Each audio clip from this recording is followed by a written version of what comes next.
Hi there.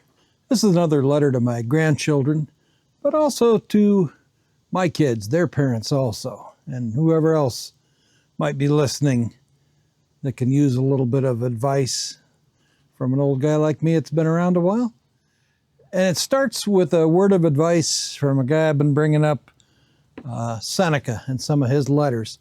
And the one we're going to talk to today, it kind of revolves around one of his quotes: "As long as you live, keep learning how to live." Now, this is from a letter he wrote nearly 2,000 years ago, but the advice still holds up very well today. So, dear Lucas and Knox, there's something I hope you never grow out of, and that's your curiosity. The way your eyes light up when you see something new, how quick you are with questions, how willing you are to try something, even if it's a little messy. You know, Hope has tried a lot of things over his years. I've been curious about a lot of things. I've tried photography, watercolor, jewelry making, all sorts of different things. And for a while, it would frustrate me that I would never stick with anything very long to become really proficient at it.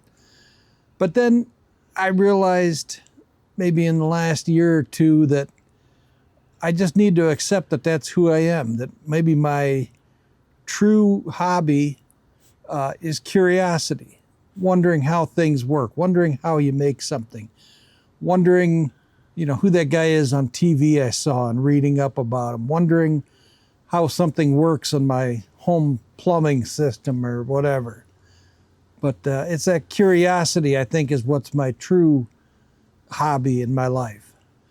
So Seneca, like we had talked about before, he'd written letters to a young protege of his named Lucilius.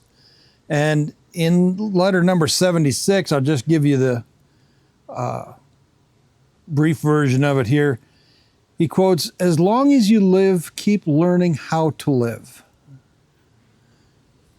And he goes on throughout the rest of this letter to kind of make a long and convoluted case. But basically he says, what is it that's special about man, about a human? A horse is stronger or faster. An eagle can fly, man can't fly. An ox is much stronger than a man. A lion is more ferocious. And he said what sets man apart is his intellect, his curiosity. And he goes on to say that if that's what set man apart, is his curiosity and his willingness to learn, then maybe that's what should be valued in a man above all other.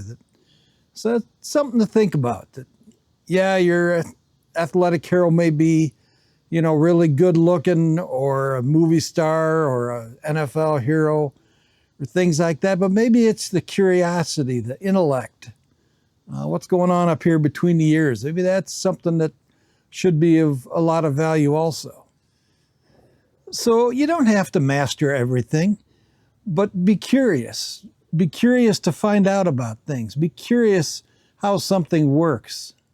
And don't be afraid to try something, even if it seems silly, because that's just one more brick in the foundation that you're laying of the person that's going to become you, going to become a person who's interesting, a person that people want to hang around with and talk to because they've got interesting things to say.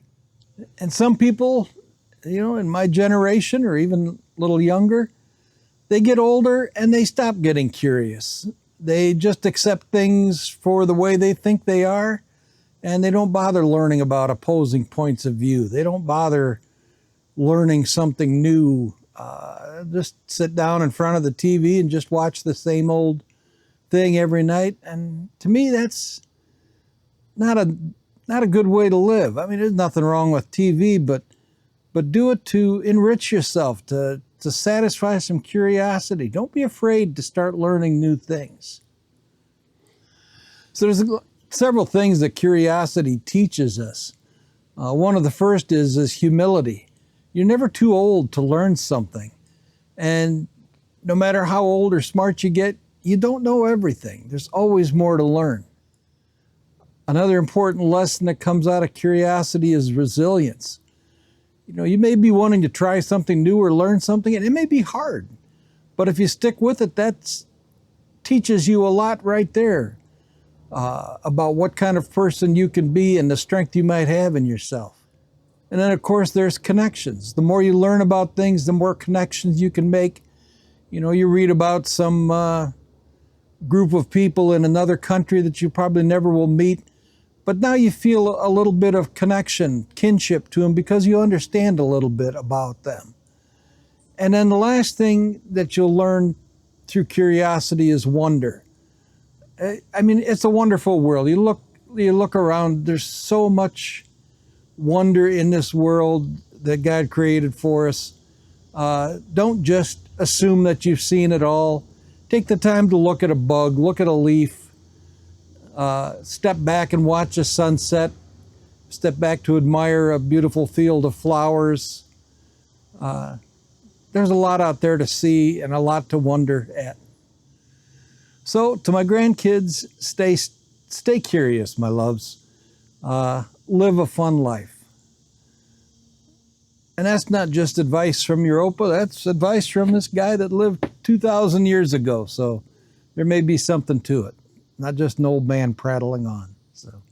So if you've got any comments you'd like to leave, stories about things, your own journey with curiosity, I'd love to hear them. Leave something in the comments. But otherwise, this is Opa signing off, wishing you wherever you're watching this, whenever you're watching this, that you have a great day. Thanks.